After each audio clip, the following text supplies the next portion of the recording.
Bonjour à toutes et à tous. Bonjour tout le monde. Donc, comme dans tous les webinaires, on va attendre un petit peu que la salle se remplisse. On est à peu près à un tiers. Et je ne vais pas vous mettre de petite musique d'ambiance, donc on va patienter tranquillement 1 ou 2 minutes.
Deux minutes, nous sommes à 50% d'inscrits présents. Donc, on va faire un petit tour de table à 3 rapidement. Donc, je suis David Mandon chez OVH Cloud et je travaille en tant que responsable de contenu technique dans les équipes marketing. Je suis accompagné de Laurent. Exactement, bonjour à tous. Laurent Blin, je travaille en tant que responsable des lignes de produits Private Cloud et spécifiquement les lignes VMware. Et accompagné de Baptiste. Bonjour à tous, je me présente, Baptiste Tellier, société Vim. Je suis avant-vente chez Vim en charge des services providers. Donc aujourd'hui, merci d'être venu. Nous allons vous présenter et vous parler un petit peu plus en détail de l'offre de sauvegarde managée et opérée par Vim, par les softwares logiciels Vim, sur notre offre VMware Cloud Director chez OVH Cloud.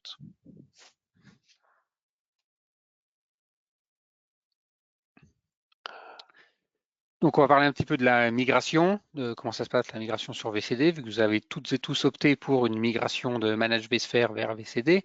On va vous présenter l'option Vim pour VCD, un petit aperçu de l'interface. Baptiste nous parlera du design de l'offre et puis des best practices à mettre en place par rapport au changement qui a pu opérer si vous aviez l'habitude de Manage Backup par Vim sur Managed vSphere. On va parler un petit peu de budget et du fonctionnement de l'offre en termes de facturation. Et puis, questions-réponses diverses qui, j'espère, seront nombreuses. Si vous en avez entre-temps, n'hésitez pas à utiliser la partie questions de GoToWebinar et puis nous y répondrons au fil de l'eau si c'est opportun ou à la fin du webinaire. Laurent, si tu veux. On engage effectivement, donc on va... Normalement, si vous êtes effectivement connecté aujourd'hui, c'est que dans le choix qu'on a pu vous proposer en fait en avril dernier, suite à l'acquisition par Broadcom de la société VMware, il y a eu des changements également dans notre catalogue. Donc, on avait proposé 3 axes. Un premier qui était de rester sur les environnements aussi private cloud, avec des axes d'optimisation qu'on avait pu évoquer, qui sont relistés ici. Un deuxième qui était de potentiellement réengager en fait sur une période plus longue ou pour les partenaires également de bénéficier des modèles également de partenaires qu'on propose. Et le troisième qui est de migrer vers l'offre VCD, donc VMware Cloud Director, qu'on a pu déjà présenter lors d'un précédent webinaire. Ça remonte déjà à quelques temps. L'idée, c'est de se réactualiser sur ce sujet-là et de faire effectivement, donc comme l'a annoncé David, un focus également sur l'offre Vim qu'on n'avait pas pu vous présenter jusqu'à aujourd'hui et qui est importante à détailler pour la bascule. Donc rapidement, VMware Cloud Director, C'est un environnement qui tourne au-dessus de VMware Cloud Foundation, qui permet effectivement de mutualiser les environnements et de vous donner un environnement d'expérience VMware à travers VMware Cloud Director. C'est un environnement qui sera sur un environnement garanti au niveau de ses performances. Comme je viens de le dire, environnement mutualisé avec une possibilité d'avoir de l'élasticité, hein, d'ajouter des ressources, autant au niveau compute qu'au niveau stockage, voire même au niveau réseau, et avec un haut niveau de disponibilité, hein, c'est important. Comme on se retrouve à s'occuper en fait du management de la partie infrastructure, vous aurez pu dans l'interface à devoir gérer les hosts et donc de gérer la pinesse en fait de votre cluster. Cette partie-là sera gérée par nous, donc bien sûr la haute disponibilité sera bien tenue du côté de la responsabilité d'OVH. Une fois qu'on s'est dit ça, on avait déjà également présenté ça, mais c'est important de revenir dessus. Dans l'offre VMware Cloud Director, il y a un ensemble de fonctionnalités qui sont disponibles. Et vous voyez, on a simplement identifié ceux qui ne sont pas disponibles au lancement et qui vont être dans la roadmap.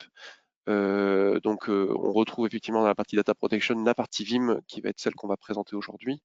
Il y a d'autres fonctionnalités qu'effectivement on va ajouter dans la roadmap du produit par la suite.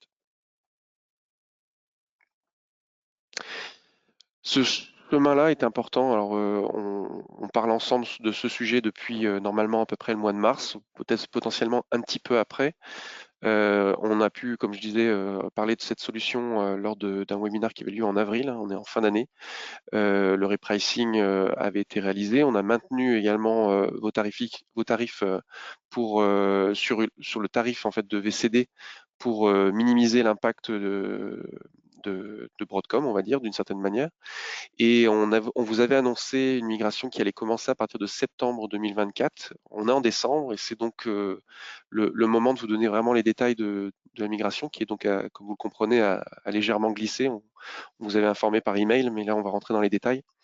Donc on a commencé les migrations pour des clients internes. Hein. Vous êtes peut-être pas au courant, mais chez OVH Cloud, on consomme nos propres services également pour différents usages. Donc, on a des environnements pour différents services, hein, que ce soit pour des fiches de paye ou des outils divers de l'entreprise, voire même pour d'autres services qui sont vendus dans notre catalogue de cloud, qui sont sous-jacents, en fait, appuyés également sur ces infras. Donc, on a commencé à migrer par des usages internes pour rendre le plus robuste la migration et s'assurer que tout fonctionne bien. On a migré plus de 15 environnements à date et c'est ce qu'on est en train de réaliser sur le mois de décembre. On voulait engager au mois de décembre. On a un petit décalage parce qu'il y a une période de freeze, comme vous pouvez l'avoir dans vos entreprises, période de production. On réengage en fait les migrations à partir de mi-janvier exactement. Et donc on va avoir différentes vagues de migration. Donc vous voyez, il y a 5 vagues qui sont identifiées avec des critères que vous retrouvez dans le tableau. Le premier, vous n'avez pas de licence Microsoft, vous n'utilisez pas le réseau privé Verac et vous n'utilisez pas NSX. Dans ce cas-là, vous serez dans la première vague. Vous serez informé par email, on va en parler dans le slide juste après, et vous pouvez lire effectivement les différents cas qui sont associés avec la petite erreur, excusez-moi pour l'étape 5, qui est effectivement NSXT, qui est un associé. Donc on a un cas un peu particulier où pour ceux qui ont du NSX, vous savez que c'est quelque chose qui est assez complexe dans sa migration.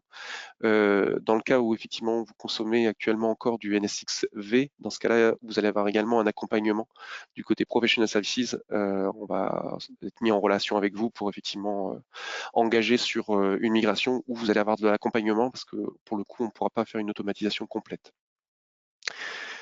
Très important, en haut, vous voyez un petit warning en rouge qui est très important. Beaucoup d'entre vous l'ont déjà fait, mais on vous avait demandé au mois d'avril de cliquer sur un bouton pour vous engager vers VCD. Donc, vous êtes engagé à migrer vers VCD avec des conditions tarifaires de maintien des tarifs VCD préalables à l'ouverture de la nouvelle offre.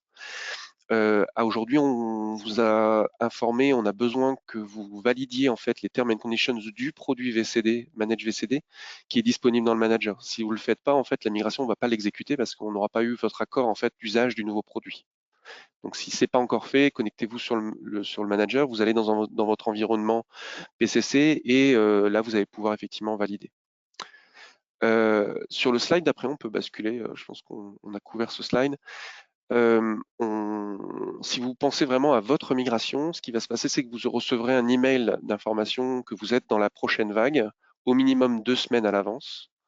Pour la première vague, comme je l'évoquais juste avant, le mail devrait partir le 17 décembre, donc juste devant nous, pour annoncer les migrations qui auront lieu effectivement à partir de milieu du mois de janvier jusqu'à fin février. Et ensuite, vous allez recevoir, comme un peu toute maintenance, hein, pour ceux qui sont habitués à nos services, vous allez recevoir un email 72 heures avant, heure travail, hein, donc 72 heures, si le week-end est présent, c'est bien les jours non inclus, ceux du week-end sont en plus, dans la comptabilisation, pardon. Et donc, ensuite, on va exécuter la migration. C'est une migration qui est faite online, hein. On utilise vraiment la fonctionnalité vMotion. On avait pu partager dans l'un des précédents webinars comment on a le réalisé de manière technique. Donc, on détache on présente en fait le data store sur le nouvel environnement VCD et ensuite on utilise les fonctionnalités de vMotion pour pouvoir basculer les environnements. Donc c'est une migration qui est online, qui n'a pas d'impact sur votre environnement de production, mais comme vous le savez, si on fait effectivement du vMotion, il est possible d'avoir quand même des latences qui peuvent être présentes sur certains applicatifs. Donc restez vigilants à ce moment-là pour maintenir vos environnements de production dans de bonnes conditions. À l'issue de la maintenance, vous recevrez effectivement un email qui sera associé pour pouvoir confirmer. Donc, je réinsiste sur le point qu'on vient d'évoquer juste avant. Donc, il y a besoin que vous ayez validé les conditions. Vous avez dans votre manager ce petit encart qui est présent sur votre environnement PCC. Vous confirmez, vous suivez le process pour pouvoir avoir les conditions. Vous avez les termes et conditions que vous pouvez directement télécharger. Et il y a également une documentation qui est disponible. N'hésitez pas à scanner le QR code si vous ne l'avez pas encore à aujourd'hui. C'est la documentation qui explique exactement qu'est-ce qu'il faut vérifier préalablement à la migration pour être sûr d'être dans les bonnes conditions à une migration qui se passe sans accroc. Comme je l'ai dit, on l'a déjà réalisé sur plus de 15 environnements chez nous et tout s'est bien passé. Donc, on est effectivement à confirmer que les premières migrations seront réalisées à partir de mi-janvier. On peut passer sur le slide d'après. Et Très bien. je te donne la parole. Merci. Donc, Vim pour VCD, rentrons dans le vif du sujet du webinaire d'aujourd'hui. Et ça va faire plaisir à Baptiste, parce qu'il est là pour parler de Vim aussi. Donc, nous avons choisi de continuer notre partenariat avec Vim pour vous proposer des solutions de backup managées sur VMware Cloud Director. Pourquoi Vim? Parce que ça marchait avant, déjà, soyons clairs, hein. Donc il n'y a pas de raison de changer un truc qui change, on ne va pas réinventer la roue. C'est connu, tout le monde connaît Vim, beaucoup de gens utilisent Vim, hein. C'est une des plus grosses solutions de sauvegarde qui existent. C'est robuste, c'est simple, l'intégration du plugin Vim dans les produits VMware est facile. Si vous avez utilisé notre version de Manage Backup par Vim sur vos environnements Manage vSphere, c'est plutôt simple, hein. Clic droit sur vos VM et puis le menu est là et vous pouvez sauvegarder vos machines virtuelles. Donc l'intégration, le partenariat, ça fait très longtemps qu'on travaille avec Vim, donc c'est plutôt facile pour nous techniquement d'implémenter ces solutions, de les maintenir, de les faire évoluer. Le fait qu'on soit aussi revendeur de licences Vim, ça nous permet d'avoir accès aux diverses fonctionnalités. Et puis, pour vous qui avez choisi de migrer, vous allez retrouver une interface utilisateur, vous allez retrouver des éléments de langage utilisés par Vim, utilisés par les solutions de backup qui vous sont familiers. Donc, la transition est facile. Pour nous, c'est important de vous rendre le travail facile. Moins vous avez à vous plonger dans de la doc et moins vous avez à manipuler sur une interface pour chercher la bonne option, moins vous risquez de faire d'erreurs et plus vos données sont sécurisées. D'accord? Si on arrive à éliminer l'erreur humaine, c'est plus facile. Donc, en gardant la même solution, en gardant les mêmes termes de langage, les mêmes menus ou presque à peu de choses près, on réduit le nombre d'erreurs et donc on réduit les incidents et pour vous et pour nous et tout le monde est content. Si vous avez utilisé notre option Manage Backup sur Manage vSphere, donc la plateforme VMware vSphere avant, on avait différentes options de granularité. On parlera de prix un petit peu en fin de webinaire, mais aujourd'hui, sur Manage vSphere, vous allez payer la sauvegarde en fonction de la taille de la VM que vous allez sauvegarder. Et la deuxième option que vous avez à choisir, ça va être le niveau de sauvegarde que vous allez vouloir, niveau standard, advanced ou premium. D'accord? Donc on était à deux niveaux, un niveau de facturation et un niveau d'option qui s'appliquait à tout et c'était pas très pratique. Sur Vim, on a fait sur Vim et avec Vim et VCD, hein, on a fait quelque chose de beaucoup plus simple.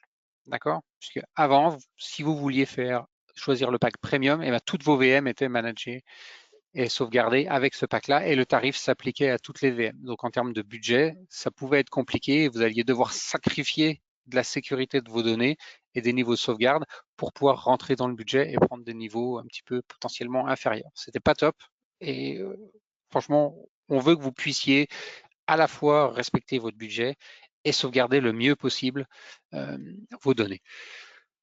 Donc, on a fait quelque chose de un tout petit peu différent. Et pareil, on reparlera du pricing en fin de webinaire avec Laurent. Mais simplement, il n'y a plus d'options. Vous allez activer, et on va voir dans quelques instants comment ça se passe, vous allez activer la sauvegarde Vim sur votre org VCD, et c'est tout ce que vous avez à faire. Il n'y a plus de choix de quel VM va être avec quel niveau de sauvegarde s'applique globalement à toutes mes VM. On vous rend la main sur ces niveaux-là. On va vous mettre à disposition 3 classes de stockage qui sont de l'object stockage, donc ce sera bronze, silver, gold. Et vous avez une entière autonomie sur le nombre de points de rétention qui était fixe avant. Maintenant, vous pouvez choisir les points de rétention que vous voulez. Vous allez pouvoir créer des tâches en définissant les points de rétention et vous allez pouvoir choisir dans quelle classe de stockage votre VM va être sauvegardée. Et en fonction de cette classe de stockage-là, il y aura une facturation sensiblement différente qui sera celle uniquement du stockage.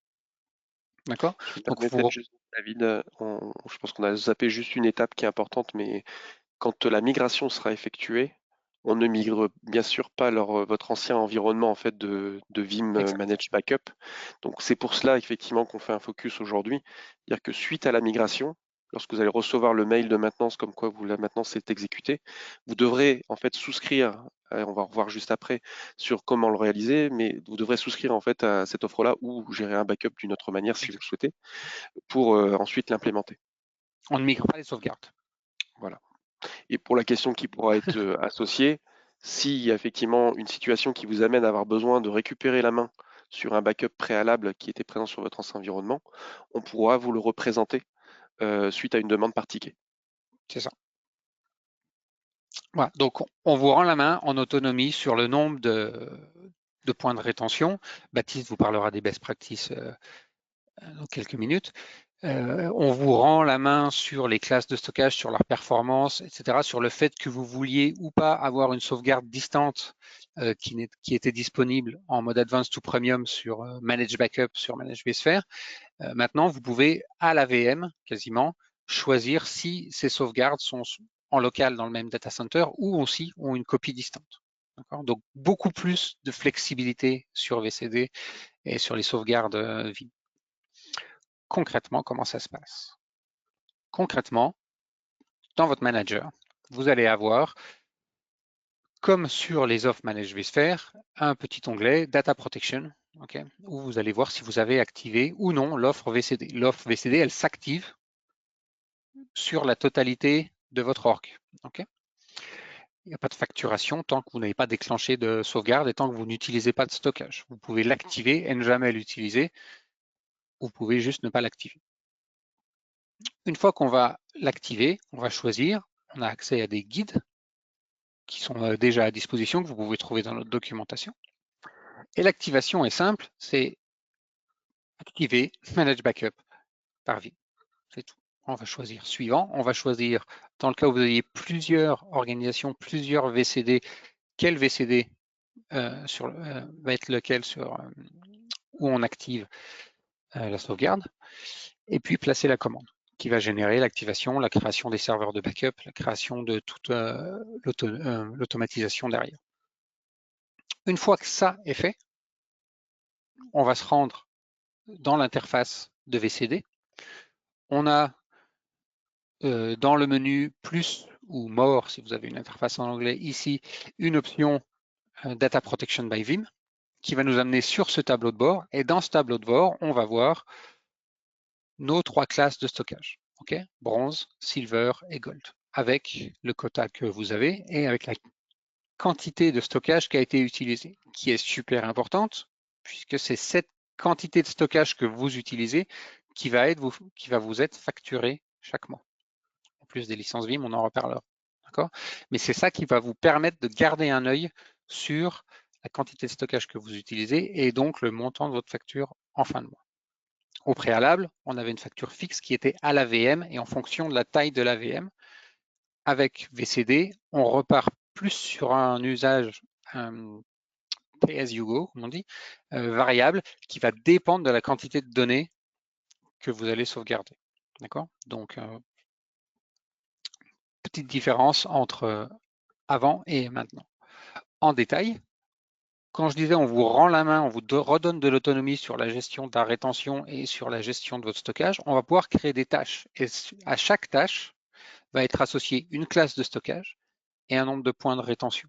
Donc sur l'exemple là, j'ai 2 backups, d'accord, deux tâches de sauvegarde, une avec 14 points de rétention et une avec 30 points de rétention. Et à chacune de ces tâches, je vais pouvoir associer des VM, des VAP, ce que je veux. Okay. Pour ce faire, dans mon data center, dans la liste de mes machines virtuelles ou de mes VAP, etc., ça dépend comment je le gère, mais je vais pouvoir, dans le menu Action, avoir une option protection de données avec Vim et la faculté d'ajouter cette VM en particulier à une tâche existante. Cette tâche, ça va être soit, dans mon cas présent, ma tâche avec 30 points de rétention ou ma tâche avec 14 points de rétention. Une fois que j'ai fait le choix, je vais pouvoir ajouter à la tâche et la sauvegarde tournera tous les jours en fonction des points de rétention choisis.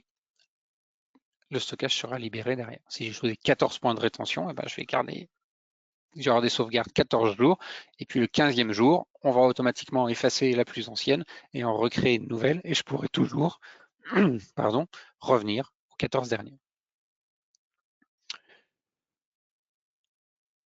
Baptiste a un petit peu plus d'informations à vous communiquer sur les recommandations, comment ça fonctionne en détail et comment il faut le faire le mieux possible. Yes, merci David. Comme vous l'aurez compris, vous allez avoir la main intégralement sur la configuration de votre job Vim. D'accord? Vous allez être honneur de comment vos sauvegardes vont être réalisées. C'est vous qui allez créer les jobs de sauvegarde. C'est plus des jobs qui sont définis par OVH. Vous allez créer vous-même vos jobs de sauvegarde avec des politiques que vous allez définir vous-même. Donc moi, je vais juste vous parler quelques minutes des best practices, comment bien configurer ces tâches de sauvegarde. Et la première chose à prendre en compte, c'est la rétention. Vous allez essayer déjà d'avoir un minimum de jobs de sauvegarde pour que ce soit le plus lisible possible pour vous. Ne faites pas un job de sauvegarde par machine, mais faites un job de sauvegarde par rétention. Vous avez vu l'exemple de David, 15 jours, 30 jours, etc. Et dans ce job de sauvegarde, par exemple sur 15 jours, vous y mettez toutes les machines. Donc ça, le premier dénominateur commun, c'est la rétention. D'accord? Et c'est mesuré en jours. Hein. C'est-à-dire que vous allez avoir une sauvegarde par jour. Et donc, si vous avez besoin de 15 jours, 30 jours, 50 jours, voilà, vous faites en fonction des rétentions. Essayez, dans ce job, le plus possible, c'est d'utiliser des objets dynamiques. L'idée, c'est d'éviter de retourner tous les jours dans ces jobs de sauvegarde quand on crée des nouvelles machines. Donc, si vous avez des VAP, c'est des objets dynamiques. Vous pouvez prendre aussi carrément toute votre organisation avec des VORG, et ça permet de sauvegarder dynamiquement toutes les machines qui seraient dans la même VAP ou toute votre VORG directement sans avoir besoin de revenir tous les jours à chaque fois que vous créez une nouvelle machine. Vous avez la possibilité de créer des sauvegardes complètes, des full backup, qu'on appelle aussi du GFS, donc des weekly, des monthly, des yearly, et ça vous permet d'avoir une gestion d'archivage. Donc vous pouvez avoir 15 jours glissants, 15 jours de sauvegarde quotidienne, et ensuite des weekly sur, donc toutes les semaines, tous les samedis, une sauvegarde complète sur 4 semaines, et 12 sauvegardes tous les 12 mois. Donc ça vous permet vraiment d'être complètement autonome sur l'archivage et la sauvegarde à long terme de vos machines. Vous n'êtes peut-être pas encore complètement familier avec Vim, pour tout le monde, mais voilà, sachez que dans les procédures de création de job, vous allez retrouver 2 fonctionnalités qu'il faut juste garder en tête. Il y en a une qui s'appelle Application Aware Processing. C'est uniquement pour vos machines transactionnelles, qui concernent du MySQL, de l'Active Directory, de l'Exchange, de l'Oracle, du Postgre, ne cochez pas cette case si vous n'avez pas besoin de sauvegarder des machines transactionnelles. C'est pour s'assurer de la cohérence de la machine. Et vous allez retrouver une autre case qui s'appelle File Indexing. Ne cochez pas cette case si ce n'est pas un serveur de fichiers. Ça ne sert à rien, vous allez juste perdre du temps dans vos sauvegardes.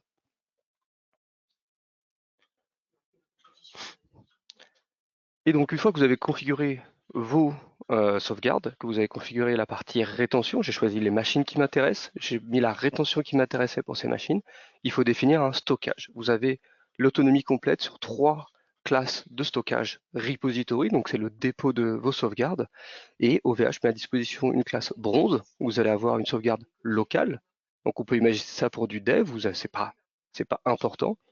Vous savez, enfin c'est important le dev, mais vous n'avez pas forcément le budget pour copier les données sur un second data center, ce qui est le cas dans la classe Silver. Vous allez créer un job et vous allez pointer vers la classe Silver, et dans ce cas-là, c'est local et copié sur un autre site. Et la classe Gold, et là on vous la recommande pour tout ce qui est production, c'est très important, puisque les données vont être à la fois immuables sur 14 jours. Donc l'immuabilité, c'est l'incapacité à éditer, modifier ou supprimer les données présentes au niveau des sauvegardes. Donc s'il y a une erreur humaine de votre part, ou il y a un attaquant qui prend la main sur votre compte, il ne sera pas en capacité de supprimer les sauvegardes. Donc c'est très important contre les attaques ransomware. Et en plus, c'est copié sur un second site. Donc c'est pour ça qu'on vous recommande d'utiliser du stockage Gold pour tout ce qui va être production. Je le précise aussi, mais effectivement, on est sur de l'Object Storage Performance qui permet aussi de récupérer les données de manière beaucoup plus rapide en cas d'incident. Et au même titre également, c'est un niveau de stockage qui est validé par Vim pour les usages effectivement de production. Merci Laurent, très bon point. Et sauvegarder c'est bien, mais restaurer c'est mieux, c'est un très vieil adage. On ne sauvegarde que pour restaurer, et donc vous allez avoir 2 capacités de restauration en self-service toujours. Donc vraiment, vous comprenez que vous êtes complètement autonome sur la solution, et c'est là où il faut un peu la prendre en main. C'est la capacité de restaurer complètement la machine. Donc vous allez juste faire une restore in place, donc écraser la machine, ou restaurer la machine à côté. Ça vous permettra d'avoir les 2 machines et potentiellement de vérifier que le restore point qui vous intéresse, il est fonctionnel, il marche bien, et ensuite supprimer l'ancienne machine. Et vous avez aussi la possibilité juste de restaurer un disque. Et donc restaurer un disque, c'est pratique pour aller chercher des fichiers dedans. Vous pourrez restaurer ce disque sur n'importe quelle machine, et comme ça, fouiller ce disque, récupérer les fichiers qui vous intéressent, les dumps de base, tout ce qu'il faut, et ensuite enlever supprimer ce disque. C'est bon pour Merci moi. beaucoup. Donc Laurent va nous parler un petit peu de dessous, parce que c'est un sujet important. Ouais, on ne t'entend pas Laurent, enfin je ne t'entends pas. Effectivement, en se mettant en mute, on arrive toujours à se retrouver dans ce genre de situation. Oui, effectivement, donc on va parler du coût de la solution. Par contre, en fait, les tarifs vont être communiqués en fait la semaine prochaine. On a concrètement une étape en fait chez nous de validation qui a lieu là cette fin de semaine et sera disponible. Donc, je vais vous partager le modèle comme il a été rapidement évoqué juste avant. Et les coûts vont être partagés effectivement la semaine prochaine. Comme ça, vous les aurez également au même moment que la confirmation des premières migrations de la vague 1 qui part le 17 décembre, comme je le disais tout à l'heure. Donc, on a 2 éléments de choix. Donc, on a beaucoup insisté sur la partie stockage qui effectivement se qualifie très simplement par rapport au fait d'avoir une réplication hors site et d'avoir un stockage performant avec des stockages qui sont immuables pendant une période de 14 jours. Et on aura une facturation du stockage qui sont donc par nombre de gigas par mois consommés sur ce stockage. Donc en gros, on regardera sur le mois le point en fait le plus haut de stockage que vous aurez réalisé, et ça sera donc la base de facturation que vous allez effectivement avoir en fin de mois. Et au niveau des licences, on a 2 niveaux, en fait, une taille de machine qui est inférieure à 50 Go au niveau de stockage à BackUP ou avec supérieur à 50 Go de stockage, tout simplement. Le dernier slide Je pense que voilà, celui-ci, alors là on est dans un petit schéma, mais il est important aussi dans la compréhension. Alors pour le coup, c'est pas uniquement Vim à cet endroit-là, c'est un schéma qui reprend l'ensemble de votre migration. Effectivement, lorsque la migration va se passer, on ne va pas vous facturer l'ancien environnement et le nouvel environnement.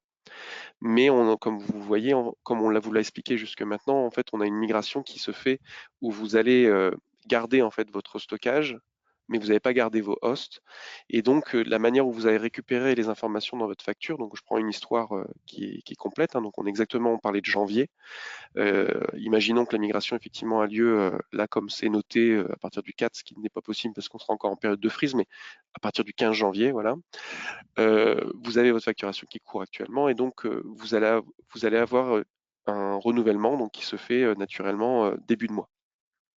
À ce moment-là, vous allez recevoir effectivement la facturation de votre ancienne offre Manage Backup Vim qui sera réalisée.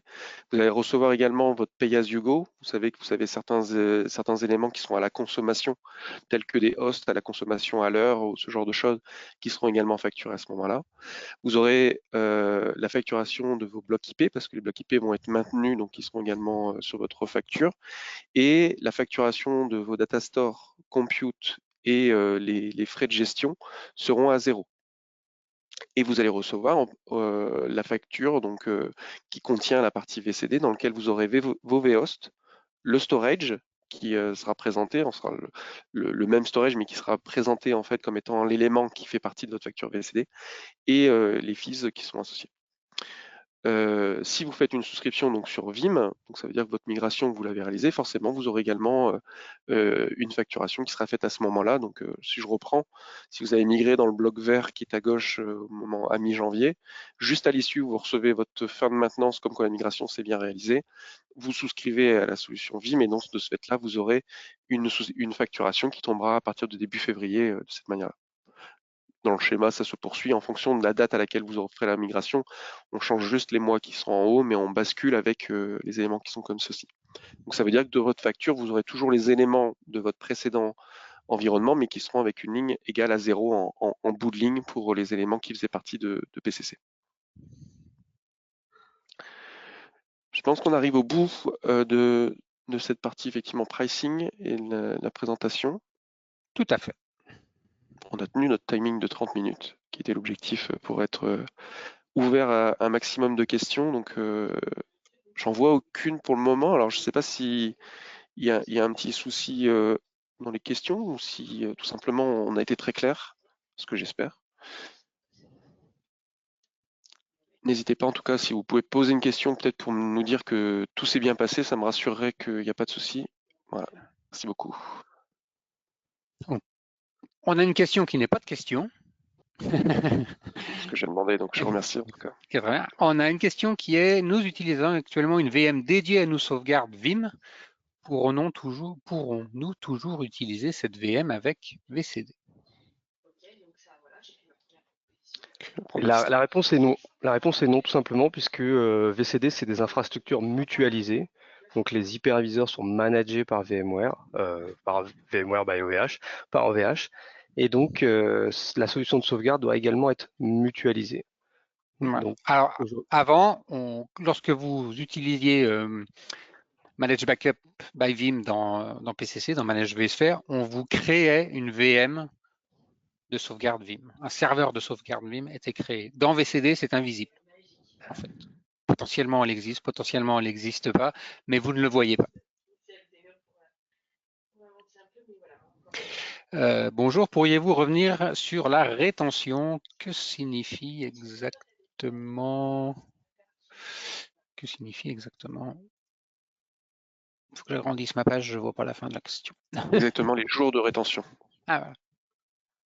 Alors les jours de rétention, c'est vous qui les définissez. C'est-à-dire que le job, il va se lancer, votre tâche de sauvegarde va se lancer tous les jours. Par exemple, je crois que c'est aléatoire entre 20 heures, etc. dans la nuit. Et si vous définissez 15 jours de rétention, que vous avez une sauvegarde par jour, vos machines sont sauvegardées 15 jours. Et au 16e jour, le point de sauvegarde le plus ancien sera supprimé. Mais ça, c'est vous qui allez définir votre politique de rétention de vos sauvegardes. Ensuite, bonjour. Est-ce que l'on peut savoir aujourd'hui l'espace utilisé par nos sauvegardes Vim managées pour estimer les coûts futurs?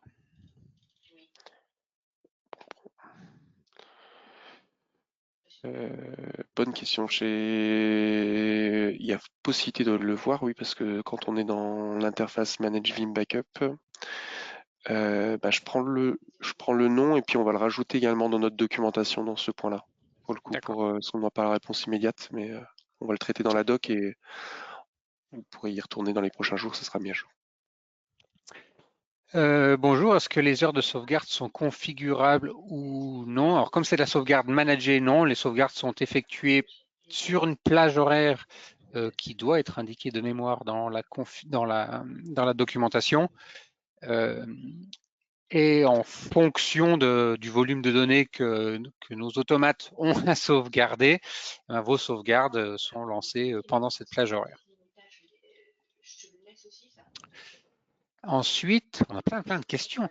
Lorsque l'on valide la migration à partir d'un manage bare metal vers VCD, y a-t-il un engagement de durée? Non, quand vous basculez, vous vous retrouvez effectivement dans une offre qui est à la demande. Donc, vous pouvez résilier chaque mois ou prolonger chaque mois, comme dirait l'autre. Mais il y a pas de contrat d'engagement en fait qui est associé derrière. Vous basculez sur une offre à la demande mensualisée, je dirais comme PCC, tant que vous n'avez pas mis de contrat de commitment.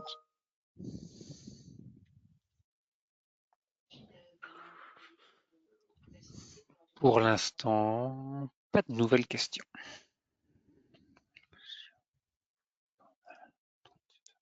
Donc, la session a été enregistrée. Si à tout hasard vous souhaitez potentiellement récupérer le replay pour partager peut-être avec quelques collègues, n'hésitez pas peut-être aussi à l'ajouter là dans les questions.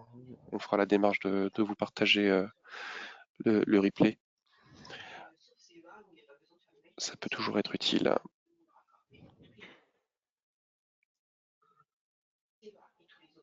Parfait. Et en tout cas, je vous remercie à toutes et à tous d'avoir répondu présent aujourd'hui. J'espère que ça vous a plu, et que vous avez eu réponse à toutes vos questions. Une dernière. Allez, une dernière. Je vous remercie. Peut-être en dehors du sujet de sauvegarde sur la solution d'hébergement, peut-on passer vers du pré 368? Donc VCD fonctionne sur un petit peu différemment. L'incrément va toujours être le même. En fait, on va avoir un pack a priori qui va s'appeler vhost, qui va être l'équivalent d'un pré 64, je crois, de mémoire. Et en fait, si vous avez besoin d'un pré 368, eh ben, il va falloir prendre, je fais le calcul de tête vite fait, 4 pré 64, non un peu plus, 6 pré 64 pour avoir l'équivalent et rajouter le nombre de ressources dans votre VORG qui va correspondre à un plus gros serveur. Il faut pas oublier qu'on est sur une plateforme mutualisée, donc si vous avez besoin d'un gros pool de compute, de mémoire et de stockage, eh ben, on va fonctionner par petits incréments. Et la somme de ces incréments que vous allez ajouter va être disponible dans votre VORG, donc ce qui vous apporte un petit peu plus de granularité en fait. C'est un petit peu plus intéressant et de ne pas vous être obligé de faire un gros step. Si vous avez besoin de faire une grosse upgrade, et bien à ce moment-là, vous faites une somme de petites et l'ensemble de ces ressources sera mise à disposition dans le VORG. Voilà, je crois que ça répond à la question. J'ai bien récupéré les noms pour les replays. Non, c'est exactement ça. Donc, ce qui est important de regarder en tête, c'est, on l'a pas trop précisé avant, mais vous allez effectivement migrer de votre type de host vers des vhosts équivalents, comme tu viens de le dire, David. Et à l'issue, votre croissance ne pourra pas être faite avec des vhosts tels qu'on les a définis, aussi multiples qu'ils soient, pour pouvoir gérer en fait la transition par rapport à votre ancienne offre. Ensuite, vous pourrez effectivement croître avec les packs qu'on appelle General Purpose, qui sont des packs 16-64, donc 16 vCPU et 64 Go de RAM dessus. On sera très preneur, hein, vous allez être, comme vous le savez, parmi les premiers à consommer le service, donc du feedback. On est sur un produit qui est nouveau chez nous également, qui va continuer à évoluer. On va avoir de la certification HDS qui va arriver également sur le produit. On envisage de faire l'offre également avec des hosts dédiés pour des environnements plus isolés. Voilà, on sera preneur de vos feedbacks pour pouvoir continuer de faire évoluer l'offre également. Là, on parle de la migration qui est déjà un gros sujet qu'on a dû gérer pour vous permettre de gérer aussi la transition depuis le mois d'avril. Voilà, c'était une roadmap sur laquelle on développe pour vous, donc n'hésitez pas à continuer à échanger avec nous tous, avec vos account managers si vous avez quelqu'un qui vous suit également chez nous. Voilà. Et donc juste la dernière question sur la facturation par VM après la migration et plus par host. Alors, sur VCD, on est on est sur une facturation à la ressource mise à disposition. Vous allez avoir un pack de ressources mises à disposition, donc CPU, mémoire et stockage, et c'est ce volume, cette quantité de ressources qu'on vous met à disposition qui donne lieu à facturation, qu'elle soit utilisée ou pas, et que vous ayez des VM ou pas dedans. Avant, vous facturez par host physique. Si vous prenez aujourd'hui le total des ressources que vous avez dans vos hôtes physiques, eh ben nous, on vous les facturait par hôte. Dans VCD, la facturation, elle sera en fonction des ressources que vous avez à disposition. Sensiblement différent, sensiblement pareil. On a quelques nouvelles questions qui ont été également posées. La suivante, c'est aujourd'hui on déploie nos VM par Terraform. Ce sera possible sur VCD. Le provider Terraform pour VCD existe, qu'il soit accessible de manière publique, il faut que je le revérifie. Pour le coup, je n'ai pas la réponse immédiate. Je vais poser la question en parallèle à un de mes collègues et si je l'ai avant les prochaines minutes, je vous la partage. La question suivante, c'est DPAC 1664. Celle-là, elle est très bonne, effectivement. J'avoue que on en a rigolé également, mais ça a été un ratio qui était cohérent pour du general purpose. Donc vous pourrez dire effectivement que vous avez commandé un pack de 1664. La question suivante, ainsi que les précédents webinaires, si possible, voilà. pour avoir un historique. On pensera voilà, à vous remettre dans le mail de remerciement d'être venu avec le replay de ce webinaire, de vous remettre un lien vers les webinaires que vous auriez pu manquer ou que vous voudriez revoir ou en profiter pendant la soirée de réveillon à la place de regarder la 7e compagnie pour la 14e fois. Le webinaire sur VCD par OVH Cloud, c'est une excellente idée. Parfait. Je pense qu'on a tous les éléments. Encore un grand merci à tous pour votre attention. Puis, comme je le disais, continuez à échanger avec nous tous pour les feedbacks. Très très bonne journée, bonne fin d'année également d'avance. Un bon mois de décembre. Merci beaucoup, bonne fête à tous. Merci.